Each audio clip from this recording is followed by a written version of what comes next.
On the 30th of June, on a plaza in Arlington, Virginia, a television reporter got behind the wheel of a demonstration car and pushed the accelerator all the way to the floor. Nothing happened. Well, something happened. An alarm went off. Shrill, insistent, the kind of sound engineered to make you stop doing whatever you're doing. And the speedometer climbed to 45 miles an hour and just stopped. Not eased off, stopped. On the next street over, it stopped at 25, foot flat on the carpet, engine perfectly willing, and the car said no. The thing making that decision was about the size of a deck of cards. The next morning, the 1st of July, 2026, Virginia became the first state in this country to actually run a program that puts that device inside a private car by order of the state. Now stay with me here, because every headline about this used the same number, and it is the wrong number to be watching. The number in the headlines was 100 miles an hour. And I'll be straight with you, I have no interest in defending a driver doing 110 on an interstate at dusk. Nobody sane does. That driver is the reason this law exists. If the law stopped there, this would be a 2-minute video. It doesn't stop there. The number that should have been in the headlines is 18, and the road that begins with 18 never goes anywhere near a courtroom. I'm Ellen. I read the documents so you don't have to. And speaking of documents, I put together a field manual for this channel called What the Record Actually Says About Your Car. It's the same method you're about to watch me use here, applied to total loss decisions, repair bills, premiums, and the black box under your seat. Every claim in it names the statute or the docket it came from. The link is in the description if you want it. That's the whole pitch. Back to Virginia. So, what actually passed? The law is House Bill 2096 from the 2025 session. It became Chapter 652 of the Acts of Assembly, and the meat of it lives in the Virginia Code at Section 46.2-507. Write that down. Everything I'm about to tell you, you can read yourself in about 20 minutes. And I'd rather you did. That section creates something called the Intelligent Speed Assistance Program. Intelligent Speed Assistance, that's just a system that limits how fast a car is physically able to go based on the posted limit of whatever road it's sitting on. The statute's own definition, almost word for word. Here's the first detail almost nobody reported. Look at which agency got handed this program. It went to the Commission on the Virginia Alcohol Safety Action Program, VASAP. The agency that has run this state's ignition interlock system for decades. Not the DMV, not a new office. The breathalyzer people, hold on to that. We're coming back to it. And when we do, it's going to reframe this entire story. Let me show you how the device actually works, because the mechanism is the part that determines everything downstream. An ISA unit is a small box wired into the vehicle. It knows two things at all times. It knows where the car is, using satellite positioning, the same basic technology as the navigation in your dash. And it carries a map database that pairs a stretch of road with the legal speed limit on that stretch. Put those together and the box always holds an opinion about how fast you're allowed to be going. Then it does the thing that makes it different from every warning chime you've ever ignored. It intervenes at the throttle. You press the pedal, the box decides the pedal has asked for too much, and the request doesn't reach the engine. There's a passing allowance built in. According to a motor club spokesman who's demonstrated the technology, a driver can push past the limit for a few seconds when they need to get around somebody, and then the limiter comes back on. Sensible design. Whether that window is generous enough on a 2-lane road with a truck in front of you and a hill coming up, that's a real engineering question that people who install these things argue about, and I don't think it's settled. Now the parts of the statute that got no coverage at all. Subsection H lays out what a certified device has to be able to do. Among the requirements, it has to minimize opportunities to be bypassed, circumvented, or tampered with, and it has to provide evidence that it hasn't been. It has to have the capability to record every single attempt to bypass or tamper with it. And then there's item 9. The device has to provide an electronic log of the driver's experience with the system, connected to an information management system capable of electronically delivering that information to the Commission within 24 hours of collecting it. Read that again. 24 hours. There's a pipeline in this law running from a box in a private car to a state agency on a daily cycle. I want to be careful here because this is exactly where people get sloppy. The statute says the log covers the driver's experience with the system. It does not say the log contains a record of everywhere you went. It also doesn't say it doesn't. What's in that log gets decided by regulations that the Commission writes, and those regulations are the document that actually answers the question. I haven't seen them resolve it. Neither, as far as I can tell, has anyone reporting on this. I'll tell you at the end exactly where to go look.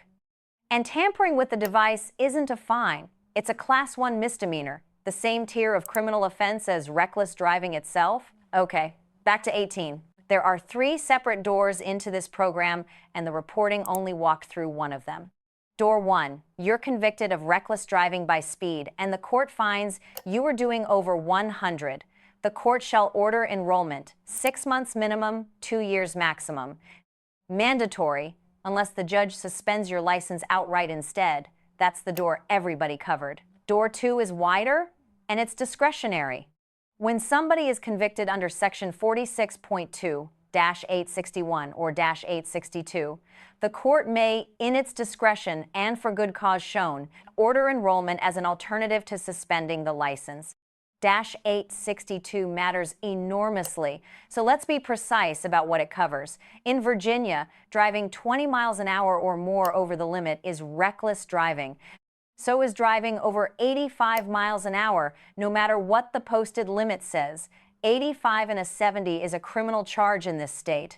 That's not new, and it's not part of this law, but it is now a door into a speed limiter. And then there's door 3, and door 3 is why I made this video. Section 46.2-506. It's not a criminal statute at all. It's the demerit point statute. 18 demerit points from convictions inside any 12 consecutive months, or 24 points inside any 24 consecutive months. Hit either one, and the Commissioner of the DMV shall do one of 2 things: suspend your license for 90 days, or require you to enroll in the Intelligent Speed Assistance Program for 9 months, plus a driver improvement clinic. The department sends you a written notice with the choice in it. You have 30 days to answer. If you don't answer, the license goes. Let me put you in that moment. It's a Tuesday, you bring the mail in and set it on the counter with the rest of it. There's an envelope from the Department of Motor Vehicles, and you assume it's a registration renewal, so it sits there until Thursday. When you finally open it, it's a form letter, 2 boxes. Box 1, you lose your license for 90 days. Box 2, you keep driving, and a state contractor installs a device in your truck that decides your top speed for the next 9 months. There's no judge in that room, there's no hearing, no lawyer, no charge to plead to. There's a letter, a deadline, and a box. And here's the arithmetic that should get your attention. Speeding 10 to 19 over is 4 points in Virginia. Reckless driving is 6. Failure to yield, 4. Following too closely, 4. Running a light, 3. Points sit on your record for 2 years.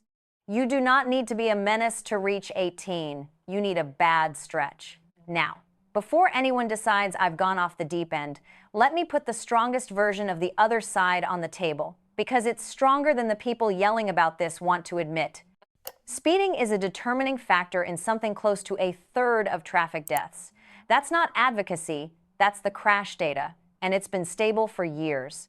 The people who built this program will tell you, and a retired judge who trains other judges on this technology has said publicly, that the traditional tools run out. You suspend a license, fine. What happens the day the suspension ends? You levy a fine. What happens the day it's paid? The behavior that killed somebody's kid is still in the driver, and the state has spent its whole toolbox without touching it. And there's an argument here that cuts the other way from what you'd expect. A suspended license is a blunt instrument that mostly punishes people who can't afford to lose their job. Plenty of suspended drivers just keep driving, uninsured, because the alternative is not eating. A device that lets somebody keep working while removing their ability to do the specific dangerous thing that is, in a real sense, the more humane option. That's the pitch. And honestly, part of that pitch is fair. I'm not going to pretend otherwise. Fine. Now let's talk about what happens to programs like this after year 1. Because Virginia already ran this exact experiment with the exact same agency, and we know how it turned out. Ignition interlocks, a device wired to your ignition that won't let the engine start unless you blow into it. For years in Virginia, that device was reserved for the serious cases, repeat drunk drivers, and first offenders who blew nearly twice the legal limit. Narrow, targeted, aimed at exactly the driver nobody wants to defend. Then, in 2012, House Bill 279 took effect, and the interlock requirement extended to every single DUI conviction in the Commonwealth, first offense included, at any blood alcohol level over the line. Within 18 months, the number of Virginians with a device wired into their car had risen by roughly 90%. I want to be very clear about what I am and am not saying. I'm not telling you that expansion was wrong. A lot of highway safety researchers will tell you it worked, and the repeat offense numbers give them a case. I'm telling you it happened. A technology entered Virginia law aimed at the worst tenth of the worst offenders, and inside a decade it applied to everyone who crossed the line at all. And the agency that administered that expansion, start to finish, is the same agency the legislature just handed the speed limiter program to. Now look at the rest of the map. Washington, D.C. passed its version in 2025. Maryland passed one in 2026. Virginia was simply first to switch the thing on. 3 jurisdictions in 24 months, and safety advocates are running a national campaign to keep going. And across the Atlantic, intelligent speed assistance is already mandatory on every new car sold, but I have to correct something you've probably heard about that, because it's backwards. Under the European General Safety Regulation, ISA has been required on all new vehicles since July of 2024. Here's the part that gets left out. The regulation requires that the driver be able to override it. The rules say explicitly that the system must not prevent a driver from exceeding the prompted speed and that it must be possible to switch it off. It resets on every start. It nags you, it cannot stop you. So when somebody tells you Europe already has speed limiters and America's just catching up, they've got it exactly reverse. Europe mandated a system that is legally forbidden from doing what Virginia's court-ordered device does. Broad and toothless there, narrow and absolute here. Which brings me to the thing I say in every one of these videos, and I mean it more here than usual. Nothing in this statute says the plan is to put speed limiters in ordinary cars. There is no such document. I looked, and I'd tell you if I'd found one. What the statute does is build the machinery, a certification process for devices, a roster of approved vendors, a state agency with a compliance division, an indigency fund so cost can't be an obstacle, a daily data pipeline, a criminal penalty for interference, and, already sitting in the law on day one, an administrative path that reaches a driver who has never been in front of a judge. I'm not saying that's the plan. I'm saying that's the capability. Those are two different things, and every honest conversation about this has to keep them apart. Because building a system is the expensive part. Widening one is just an amendment. So the questions I'd want answered, and I don't have all of them yet, what exactly is in that electronic log? And does it include where the car has been? Who inside the commission can read it? And can anyone outside get it? Where does the map database come from? Who's responsible when it's wrong about a speed limit? And what happens to the driver when it is? What's the appeal if you believe the device malfunctioned? And when this program gets evaluated in 2 or 3 years, who writes the evaluation? Those aren't rhetorical, they're answerable. And most of them are answerable by you from a chair for free. Here's where to go. Section 46.2-507 of the Virginia Code. That's the program. Read subsection H, the device requirements, and subsection G, which says the person enrolled pays all costs unless the court or the commission finds them indigent. The statute sets no price. It just assigns the bill. Section 46.2-506. That's the 18-point path. It's 400 words long. If you live in Virginia and you read one thing from this video, read that one. Section 46.2-393. That's the court-ordered path, mandatory and discretionary tiers both. House Bill 2096, 2025 session, Chapter 652. That's the whole bill with its full history, on the General Assembly site, free. Then the piece almost nobody will check. The statute says the Commission shall promulgate regulations. Regulations are where the log contents, the certification standards, and the compliance rules actually get decided. And in Virginia, proposed regulations get posted for public comment on the state's regulatory town hall site before they take effect. That's a public comment period. On the thing that decides what the box in the car records, if you want a place where an ordinary person's letter still counts for something, that's the place, and the window closes whether you used it or not. If you don't live in Virginia, your homework is one search. Your state legislature's site, the phrase intelligent speed assistance. You'll know in 5 minutes whether a bill exists, who filed it, and what stage it's at. Don't take a headline's word for it, and don't take mine.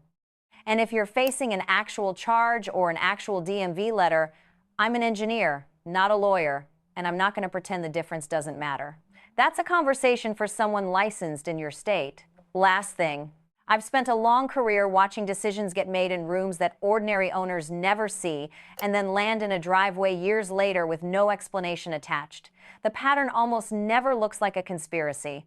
It looks like this: a narrow rule aimed at somebody indefensible, an agency handed a program, a device certified, a vendor list published, and then, quietly, a second door added down the hall, marked with a number instead of a crime.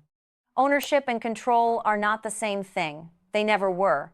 But the gap between them used to be a matter of paperwork, and it's becoming a matter of hardware. The good news is that this one is fully documented. Every number I gave you tonight is sitting in a free public database with a citation attached. Nobody hid it. They published it, and then everyone reported the wrong number. So go read the boring one, Section 506. 400 words. If you want the rest of the method, the total loss arithmetic, the repair bill, the premium filing, the recorder in your dash, the field manual is linked below, and it's built the same way this video was. This has been the Owner's Report. Take care of that truck.